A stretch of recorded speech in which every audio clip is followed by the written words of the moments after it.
Courtney and Teresa, welcome, the Fighting Fraudlettes. I love this. I expect you guys to start doing a dance of some sort. Well, we can if you want. Okay. Tell everybody what you guys do. Sure, yeah. So AARP, we're with AARP, and we are a nationwide organization, and we've been working on fraud and prevention work for a really long time.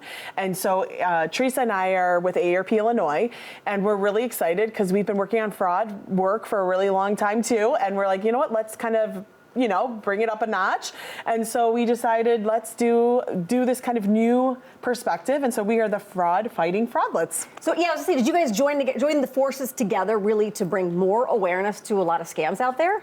Yeah, I'd say that we did, because I'm in Springfield and she's in Chicago, and so we said, let's do this together instead of just being separate. And Courtney is so much fun to work with, so we thought, let's do this together. And then we came up, we need a name. We don't want to just be, so we came up with the Fraud-Fighting Fraudlettes. I love this. And unfortunately, you guys are probably very busy. I feel like every other day there's a new scam out there. It's true. There are criminals that are looking for money and looking for people's information, and it can happen to anyone at any time, at any age, any situation. And so that's why we're together. We're wanting to share information that's, relevant, that's timely, that it's also talking about how people can prevent fraud, hopefully, and then if in fact they have become a victim, how they thus report it, and hopefully, help themselves and someone else in the future. Yeah, and I don't want to say it's seniors being targeted for these attacks, but I feel like they may not be as advanced in some of the technology out there and may fall for things quicker. Is that true?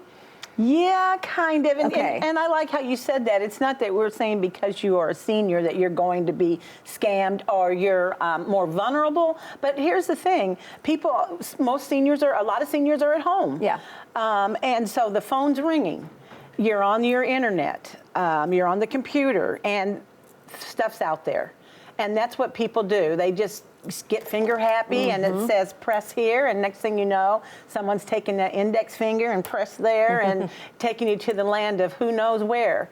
And you're at home, so you're answering your phone.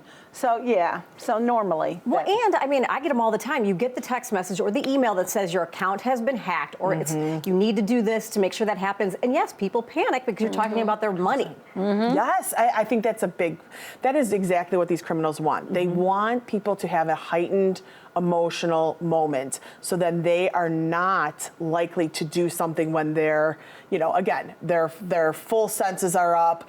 They're, not going to fall for something. They want them in a vulnerable state, in an emotional state, so then they kind of make the mistake of clicking on it or answering the phone or giving their information, whatever they essentially are wanting from them. That's why there's grandparent scams and all these kind of really significant, crazy scams that are about putting someone in a really bad spot to then give their information and ultimately send money. Well, and I love what you guys are doing, because you're doing live things with folks too. So you can tell them a little bit about what they'll be able to see if they join one of these meetings.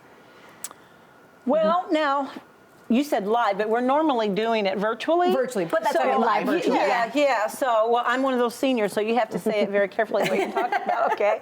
So, but no, seriously, we have people calling in, we know what we're going to be talking about, like let's say it's grandparents or a romance scam. So we already pretty well know what we're going to be talking about, and then we allow people to call in, and they ask questions, and we try to answer everyone that calls. So if they come on, they're going to see her, and they're going to see me. Yeah. And we're ready to get out there and fight that fraud for you.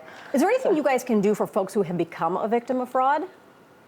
I think the biggest thing is that if someone has thought they're thinking that they're a victim, or they know for sure, is to report. And so the first thing they can do is call their local law enforcement. That's definitely the first line of defense. Our Attorney General's office has a wonderful consumer protection division, particularly on frauds and scams.